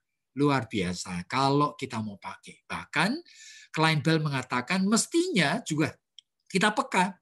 Kadang-kadang hidup ada krisis. Saya kenal seorang klien saya yang mengatakan yang sebetulnya suaminya itu orangnya pendiam sekali. Sehingga saudara-saudara menikah sudah hampir 20 tahun itu. Istrinya mengeluh kesepian sehingga aktif sekali di gereja. Tapi pada suatu hari suaminya sakit. Nah, sakit itu lebih dari 1 minggu di rumah sakit. Ternyata istrinya itu terus nungguin, nyuapin, ya kan, membantu ini, membantu itu. Lalu hari kedua atau ketiga itu suaminya ngomong, aku baru tahu kalau kamu mencintai aku. Terima kasih ya. Waduh, istrinya sampai nangis cerita itu. Kenapa? Nggak pernah nyangka suaminya ternyata itu tahu juga mengatakan hal-hal yang baik sama dia. Yaitu pada masa krisis, pada masa sakit, pada masa kita itu bisa punya kesempatan memberi sentuhan-sentuhan khusus. Nah, suami istri itu kemudian hatinya itu ditautkan satu dengan yang lain. Komitmen intimasi dan sebagainya, apalagi spiritual intimasi. Saya harap saudara itu pakai dengan sungguh-sungguh, oleh karena kita itu adalah orang-orang yang diberkati Tuhan. Yang terakhir adalah seksual intimasi dan saya harap saudara mengerti. Ini seks itu kebutuhan yang primer, tetapi memang bukan lalu orang tidak bisa hidup tanpa seks juga enggak sebenarnya. Tapi seksual itu harus dimanfaatkan karena Tuhan yang create. Tuhan yang menciptakan alat kelamin dengan segala perlengkapannya. Dan Tuhan menginginkan itu bukan hanya alat kelamin dipakai supaya punya anak. Ternyata enggak. Kalau alat kelamin hubungan seks itu hanya untuk punya anak, lalu untuk apa? Bagian-bagian dari sekitar alat kelamin yang tidak ada hubungannya dengan procreation. Seperti pada wanita itu di dekat daripada vagina itu ada klitorisnya. Tidak ada hubungannya itu dengan punya anak, saudara. Bahkan di dalam vagina wanita ada ujung-ujung sel syaraf yang namanya bubuk coccygeus muscle. Tidak ada hubungannya dengan punya anak, saudara. Itu hanya untuk memberi kenikmatan. Bayangin aja. Jadi saudara harus tahu, creator Allah kita yang ajaib ini, Allah yang juga ingin supaya suami istri saling menikmati. Makanya perhatikan di sini. Ya, kalau orang itu hubungan seks, kalau itu secara Kristen, suami istri itu harus melakukan foreplay lebih dahulu. Jadi mereka harus bermain-main supaya terangsang. Di mana suami dan istri, menstimulat supaya saling terangsang. Nah, biasanya itu akan bergerak, lalu istrinya itu mengikuti, kan begitu. Oke, tetapi biasanya suami akan lebih cepat untuk terangsang. Berbahaya kalau terlalu cepat nanti orgasme dulu. Jadi suami itu harus waspada pada saat istrinya ternyata sampai batasan tertentu mandek. Nah, ternyata istrinya mandek di sini. Suami itu harus menahan diri oleh karena dia adalah orang yang takut akan Tuhan. Dan hubungan seks untuk saling membahagiakan. Sehingga suami harus menurunkan rangsangannya. Supaya mengimbangi istrinya lagi. Dan istrinya mengikuti dan kemudian saling merangsang lagi supaya istrinya mengikuti lagi. Tapi kadang-kadang yang kedua ini pun istri berhenti di tengah jalan. Oleh karena apa? Suami seringkali terlalu cepat, saudara. Perhatikan. Dan suami yang baik, dia tetap menahan diri lagi. Lalu ngapain? Supaya istri menyesuaikan diri dan kemudian istri yang orgasme dulu. Baru suami itu nyusul. Nah, inilah yang disebutkan sebetulnya hubungan suami istri secara Kristiani, yaitu suami istri yang takut akan Tuhan, suami istri yang saling menghormati satu dengan yang lain. Nah, inilah yang terjadi, saudara. Sehingga jangan salah mengerti, intimasi bisa dikembangkan melalui apa saja, tetapi yang terutama juga melalui seksualitas. Jadi mencintai istri atau pasangan di tengah kondisi yang ada ini, kita harus waspada. Jadi kita secara natural, kita itu memang bisa punya, apalagi kalau punya latar belakang keluarga yang baik, kita itu bisa mencintai istri atau suami, membangun intimasi yang baik. Contohnya adalah Habibie Ainun. Nah, bagus sekali itu, ya kan? Yang bisa sabar, ya bisa understanding dan apa. Tapi ada tapinya. Kita bicara masalah intimasi tidak boleh hanya psikologis. Kita harus tahu secara alkitabiah, teologis, natural love tidak cukup. Oleh karena apa? Oleh karena kalau Allah berinisiatif sehingga membuat pernikahan itu terjadi, oleh karena Allah punya purpose, punya tujuan. Yaitu nanti saudara bersama istrimu menjadi teamwork, yaitu rekanan kerja Allah. Sehingga tidak cukup cuma natural love. Maka kita membutuhkan agape love. Love yang diberikan Tuhan pada kita. Saudara, di dalam Alkitab kan kadang-kadang itu aneh. Hadirnya love yang Tuhan beri, kadang-kadang kita mesti waspada. Oleh karena apa? Love secara natural yang kita punya, semua love yang kita punya itu, maaf ya, saya katakan, semuanya manipulatif love. Itu love yang untuk mementingkan diri kita sendiri. Jadi sehingga kita waspada, Yesus pernah mengatakan, jikalau kamu tidak membenci istrimu atau suamimu atau mamamu atau papamu, kamu tidak berlayak menjadi muridku. Waduh, ini kata-kata Tuhan saya tidak ubah-ubah loh. Jadi Tuhan mengatakan, jikalau kamu tidak membenci istrimu atau suamimu atau anakmu atau mamamu, kamu tidak bisa menjadi muridku. Maksudnya apa? Oleh karena Tuhan ingin kita tahu. Kalaupun cintamu pada istrimu itu cinta yang sangat baik sekali. Tapi cinta yang natural tidak pernah punya kuasa untuk membebaskan suami atau istrimu dari dosa. Gak pernah bisa. Makanya kamu mesti benci cinta yang seperti itu, artinya kamu tanggalkan dulu, kamu terimalah cinta yang Allah berikan melalui Kristus Yesus. Yaitu cinta agape. Jikalau kamu pakai, kamu bisa mencintai istrimu, suamimu, atau mamamu dengan cinta yang bisa membebaskan dia dari dosa. Nah, ini yang namanya agape love. Makanya di sini, tanpa agape love, itu menjadi impossible. Nah, kalau saya itu gambarkan seperti ini lagi supaya kelihatan, ya kan? Ini cinta kita yang natural. Sudah bagus lah. Ya, punya intimasi, punya passion, punya decision commitment. Tapi kita perlu sekali masih diikatkan dengan agape love. Supaya betul-betul pernikahan kita itu pernikahan yang diperkenan Allah. Karena tujuannya bukan cuma supaya kita happy-happy, saudara. Meskipun happiness itu penting banget. Supaya kita akur. Keakuran itu penting banget. Romantis, supaya romantis itu penting banget. Tapi itu cuma anugerah untuk bisa meresponi kasih Allah. Jadi saudara mesti waspada. Sehingga kita tidak menjadi kumpulan orang yang egoistik. Oke? Jadi agape love itu beda dengan natural love. Kalau natural love itu seperti ini. Yaitu tergantung pada kondisinya natural love. Aku mencintai kamu karena engkau cantik. Jadi I love you because you are pretty, you're lovable, you're nice, you're good to me. Gitu loh. Tapi kalau agape love, aku mencintai. Jadi sekarang dibalik. Karena aku mencintai engkau, engkau menjadi cantik. Jadi oleh karena modalnya dari Tuhan dulu. Jadi oleh karena aku mencintai engkau. Itu artinya meskipun engkau itu ada cacatnya. Tapi Tuhan suruh aku mencintai engkau. Sehingga aku melihat engkau menjadi cantik. Nah ini menjadi berbeda, saudara. Kita harus memulai dengan sesuatu starting point yang beda. Oleh sebab itu kenali dulu hubungan Anda dengan Tuhan.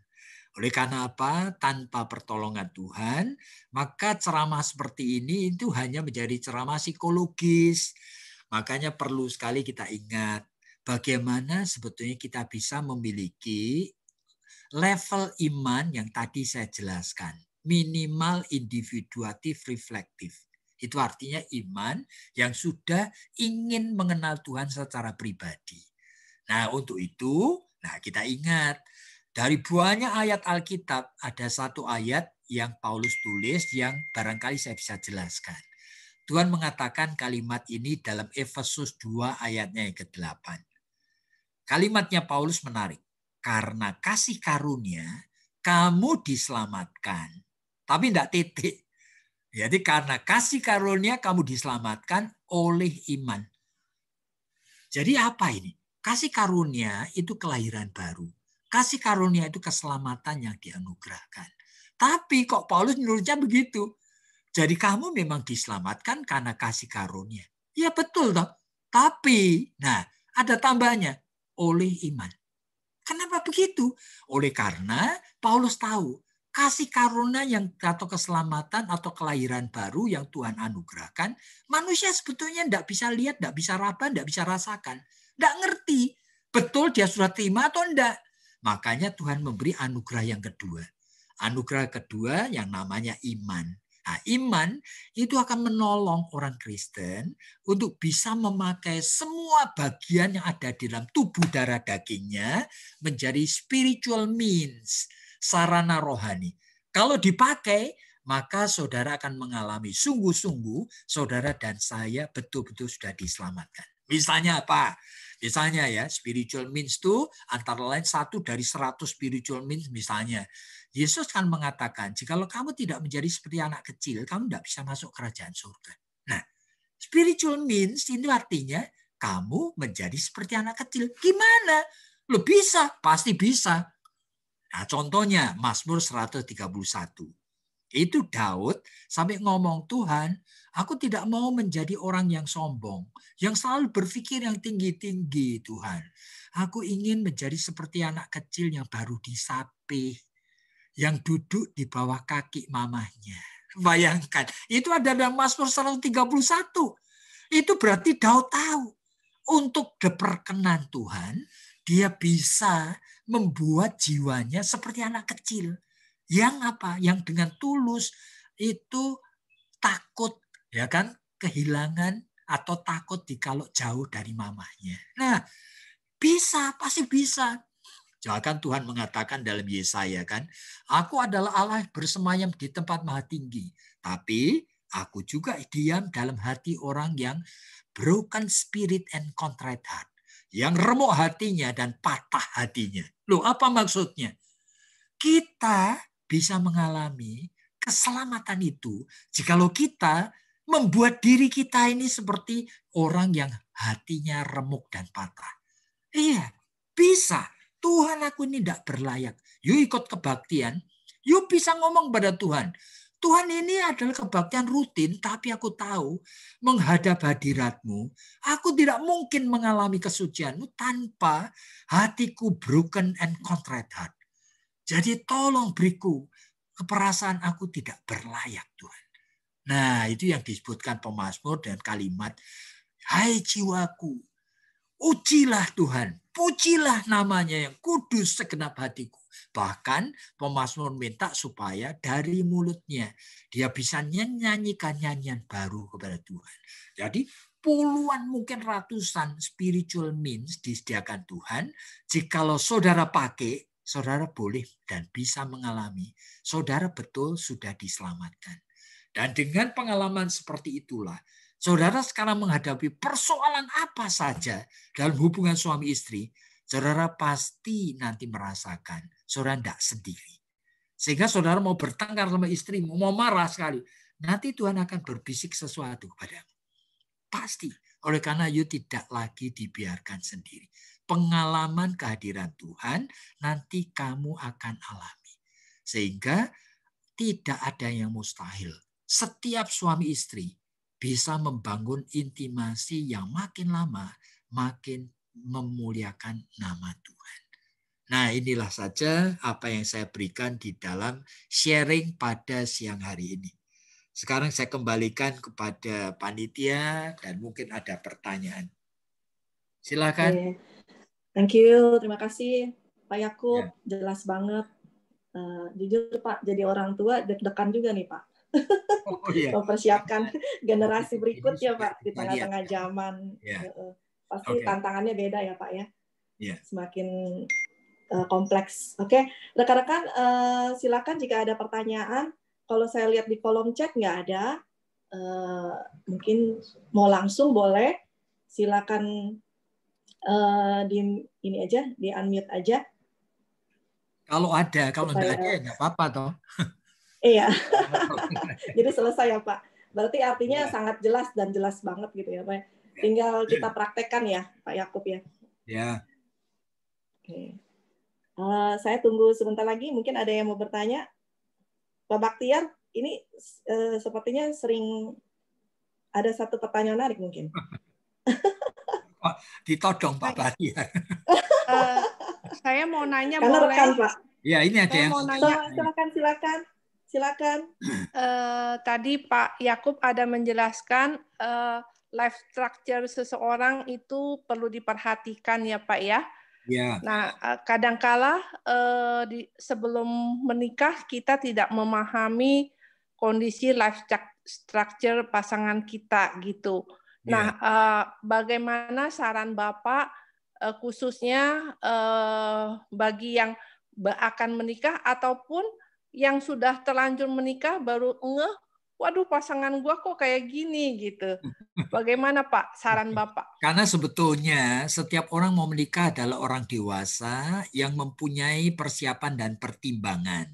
Nah, sehingga seharusnya ada waktu cukup untuk kenal.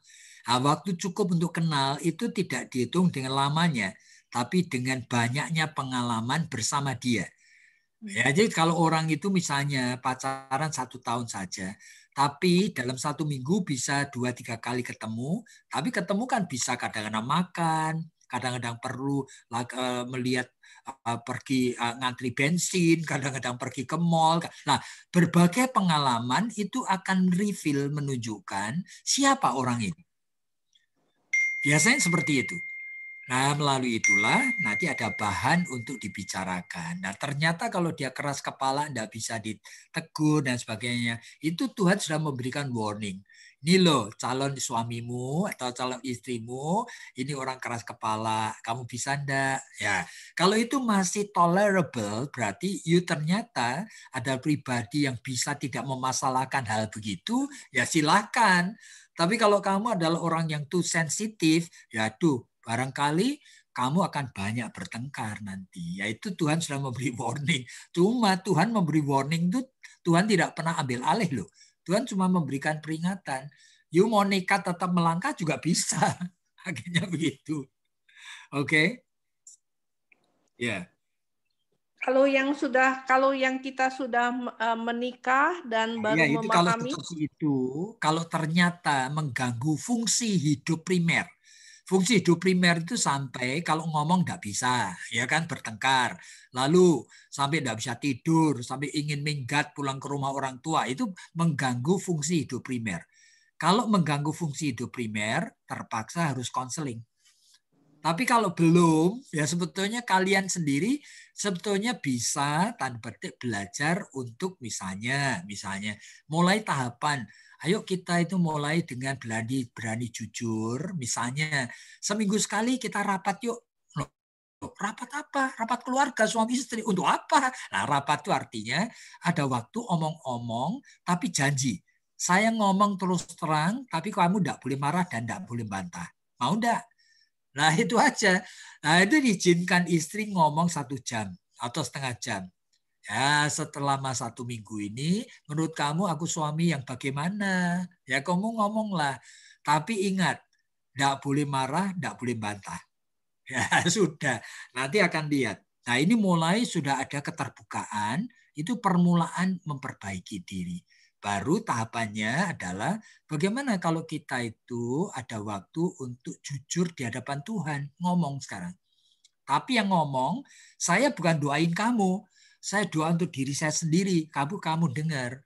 Ya kan begitu. Tuhan, saya ini menurut dugaan suami saya tukang ngambekan. Kadang-kadang saya suka dendam. Tuhan ampuni saya. Nah, itu kesembuhannya langsung dari Tuhan nanti.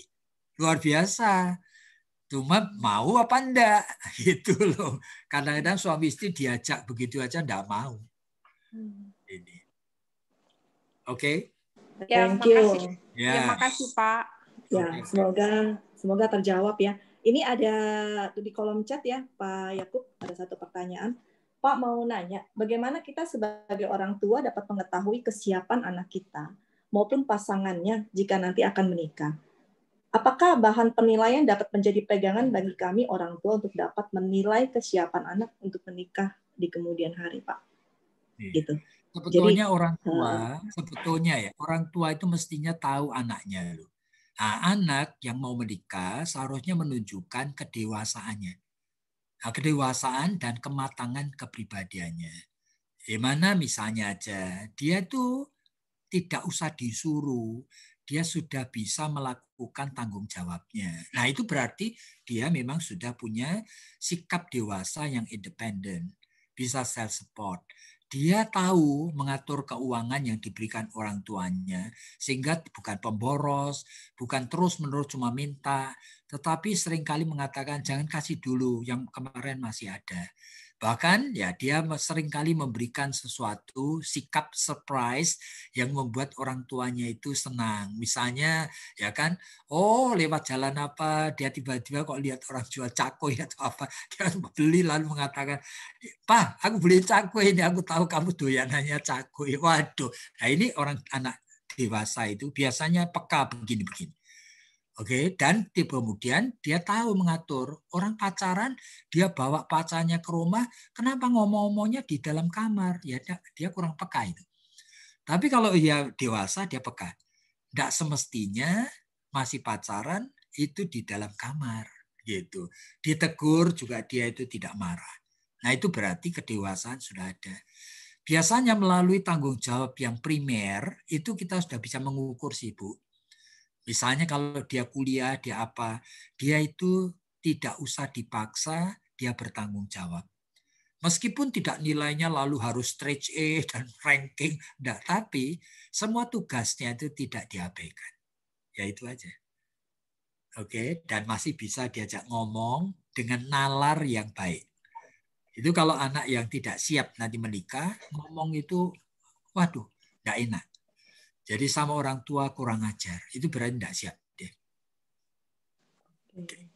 Ya, terima kasih Pak Yakub. Semoga terjawab ya. Ini ada satu lagi. Ini kalau tidak ada lagi, jadi yang terakhir ya Pak Yakub ya. Siang Pak Yakub, kalau kita sudah terlanjur menikah dan sudah banyak pertengkaran di dalamnya, bagaimana kami sebagai suami istri untuk memperbaiki step by step langkah apa saja untuk memulainya? Seperti itu Pak Yakub. Itu masing-masing pasangan punya keunikannya sih ya. Jadi masih harus ya tidak bisa dibuat suatu tahapan yang bisa digeneralisir berlaku untuk semua pasangan yang sering bertengkar. Nggak bisa. Kita harus dengerin dulu, ya cuma ya secara umum tadi saya sudah sebutkan. Kalau ada kesadaran bahwa tidak lagi ingin mengulang kebiasaan bertengkar, itu sudah suatu anugerah yang harus kita syukuri. Nah, seharusnya berani di hadapan Tuhan pada saat doa itu ngomong kepada Tuhan. Tuhan, saya ingin sekali belajar untuk mengurangi dan kemudian meniadakan sedikit-sedikit bertengkar seperti ini. Tolong bantu supaya saya bisa objektif melihat diri sendiri. Udah, itu dulu. Ya nanti baru Tuhan akan tolong. Oke? Ini ada satu lagi ya Pak Yakub. Nggak apa-apa ya Pak? Bonus ya Pak? Ya. Saya punya teman yang mengalami KDRT yang cukup parah. Selama beberapa tahun akhirnya mereka berpisah. Sebagai pasangan Kristen, apakah perpisahan ini diperkenankan Pak karena KDRT dan sudah tidak bisa diselesaikan lagi?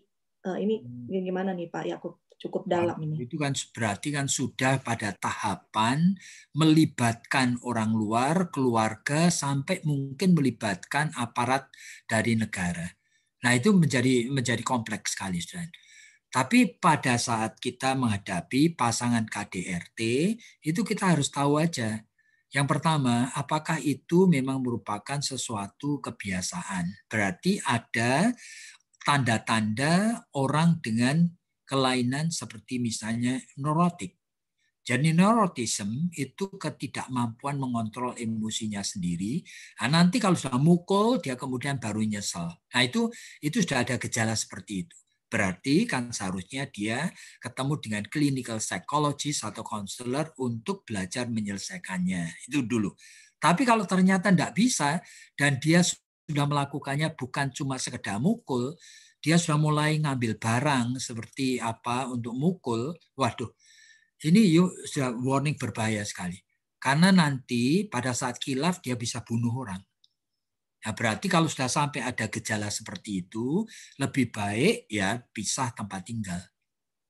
Iya. Oleh karena contohnya cukup banyak loh. Apalagi kalau si istri itu punya kebiasaan seringkali tidak bisa tahan mulutnya. Jadi sudah dipukul masih ngomong apa, masih apa. Waduh, ini orang kalau punya kebiasaan itu berbahaya sekali. Begitu ada pisau, ada apa nanti dipakai nanti. Padahal itu bukan lalu memang secara sengaja dia mau bunuh istri. Seringkali tidak begitu. Itu munculnya itu menjebak. Jadi insting yang namanya anger insting itu menjebak. Udah buta dia matanya. Berbahaya sekali. Sehingga saya seringkali anjurkan kalau sudah ada tanda-tanda berisiko seperti itu, ya harus separate tempat tinggal. Terpaksa begitu. Ya. Oke. Semoga terjawab ya. Pak Yakub, ada satu lagi nih masuk nih, Pak Yakub. Bagaimana cara menghadapi pasangan yang temperamennya tinggi? Langkah-langkah untuk membereskannya mungkin ya Pak ya? Itu kan pasangan yang gampang sekali tersulut kemarahan. Jadi emosinya itu seringkali itu naik dan meledak, yang seperti itu. Nah, makanya kalau kita menghadapi yang seperti itu, biasanya ada stimulannya. Kalau yang begini, Nah, stimulannya itu seringkali dari diri sendiri kita ini. Itu banyak istri yang kadang-kadang tidak realize bahwa dirinya itu termasuk pemicu. Seringkali begitu. Ya, pemicunya. Sehingga kalau sebetulnya kalau dia tidak menjadi pemicu, ya masa sih tidak ada hujan, tidak ada angin, suami tiba-tiba marah kan. Seringkali kan gitu loh. Nah, berarti kalau tahu saya termasuk juga ikut andil, ya seharusnya kita waspada dong. Waduh, saya ini sudah justru mencipta suatu kondisi dengan sistem yang jelek ini dalam rumah tangga ini. Ya berarti ya kita mesti belajar untuk cari konselor, kita berbicara. Supaya apa? Konselor tidak selalu dalam bentuk kasih pengarahan dan nasihat. Kehadiran orang lain yang namanya konselor, itu sebetulnya sudah menjadi mirror, menjadi kaca, membuat orang itu melihat dirinya. Nah itu yang penting. Dan sekarang ada saksinya lagi gitu loh, bahwa saya ternyata begini. Nah, sehingga sudah akan mengurangi sebetulnya kemungkinan dia melakukan dengan konseling aja, ketemu 1-2 kali saja sudah mengurangi sekali. Oleh karena manusia kesadarannya itu akan lebih tinggi biasanya. Oke, sudah ya. Jadi, boleh tanya, Mbak? Ya. Pak.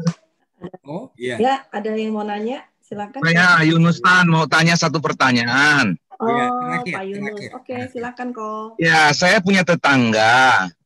Suami istri sudah puluhan tahun menikah.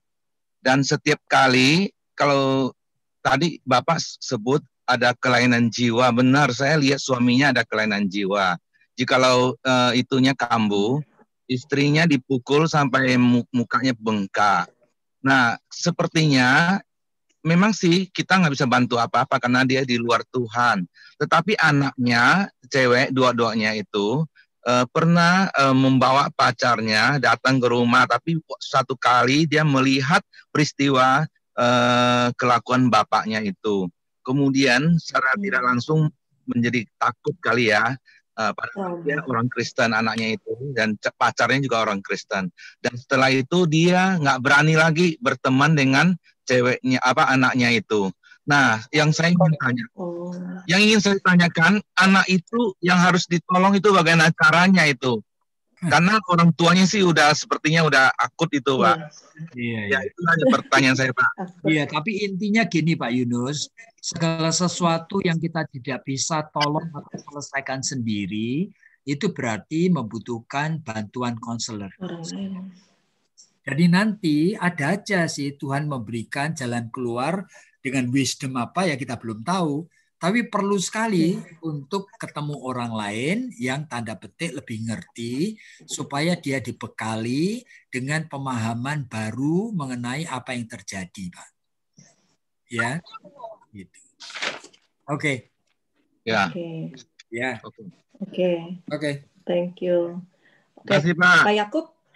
Ya. Pak Yakub, saya yakin nih sebenarnya masih banyak pertanyaan ya, Pak ya. Di tengah-tengah, terlebih di tengah-tengah kondisi sekarang ini ya Pak ya, antara relasi suami istri. Mungkin ada kontak apa Pak?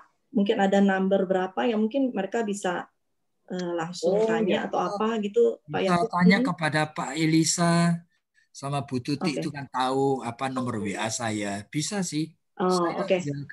Boleh ya Pak ya? Saya tidak merasa terganggu dengan pertanyaan atau dengan keinginan ngobrol-ngobrol. Tidak terganggu. Karena itu bagian dari... Berarti bisa ya Pak Yakub? Ya. Oke, siap. Oke. Thank you. Kami kita tutup ya sesi seminar kita pada siang hari ini ya Pak Yakub. Thank you banget. Saya ada sedikit quote yang mungkin boleh menjadi kekuatan kita ya, yang mengingatkan kita bahwa yang Tuhan pasangkan kepada setiap kita adalah bukan yang baik, tapi pasti yang terbaik. Bukan yang sama, tapi yang cocok. Bukan yang hebat, tapi yang mampu membuat kita menjadi hebat. Dia, pasangan kita orang biasa, tetapi bisa membuat keluarganya ini menjadi luar biasa. Sebab rancangan Tuhan sungguh yang terbaik, sebab Tuhan mengenal apa yang tepat bagi kita, bahkan lebih baik ketimbang kita mengenal kadang-kadang diri kita sendiri. Oke, thank you. Sebelum nanti kita tutup dalam doa, kita foto sama-sama ya Pak Yakub. minta Baktiar bersiap ya. Ini yang lain Nanti masih tolong ditutup dikasih. semua, wajahnya tidak kelihatan. Oh iya. Ya, sekarang baru kelihatan. Harus dibuka ya rekan-rekan videonya supaya kita bisa berfoto bersama. Pak Baktiar sekalian lihat ya yang sudah, apakah sudah semua fotonya videonya sudah on? Ya, ini ada yang belum juga, cuma kayaknya menunggu kalau semua on susah deh biasanya gitu. Belum. Jadi mungkin berapa? Saya hitung aja lah ya 1 sampai 3 ya. Iya. Ya, ini ada 3 halaman. Saya halaman pertama dulu ya. Oke, sebentar. Halaman pertama sudah. Saya save dulu ya. Halaman kedua ya sekarang ya.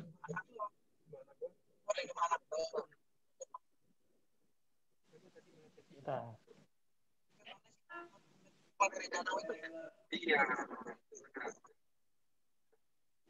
Halaman kedua.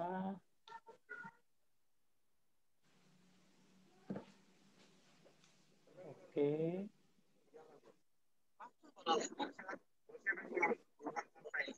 Halaman ketiga sekarang.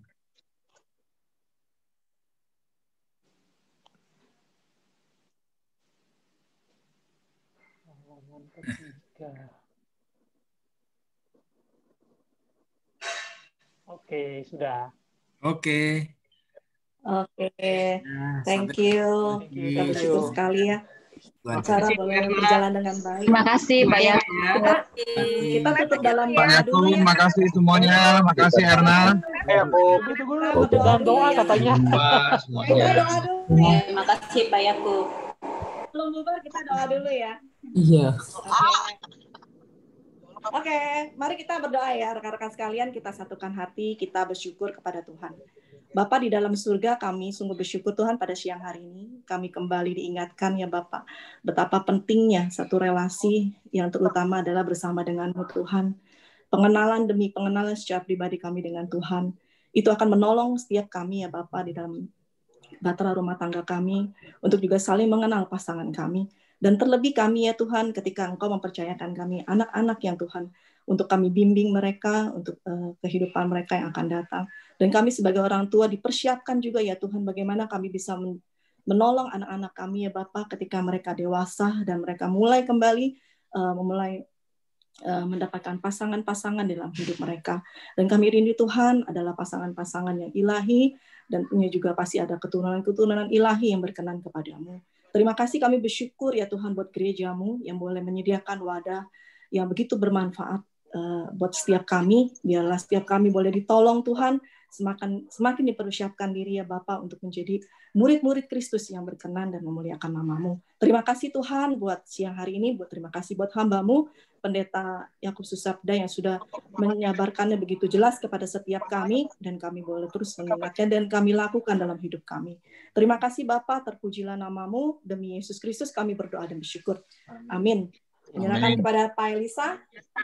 Thank you. Baik, terima kasih khususnya kepada Pak Yakub dan juga Ibu Erna, Pak Baktiar, Eni, Cik Fedi, dan semua jemaat yang sudah ikut bersama-sama. Terima kasih. Tuhan memberkati. Amin. Thank you semuanya.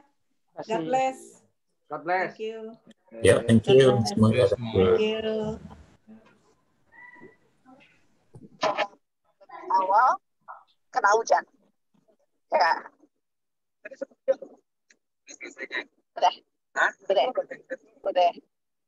1, 2, 3, 4, 5, 6, 7, 8, 9, 10. 10, 12, 14. Oh, semuanya keluar. Kalau oh iya. Close. Biar nggak terganggu, Bang. Oke. Keluar ya. Break dulu.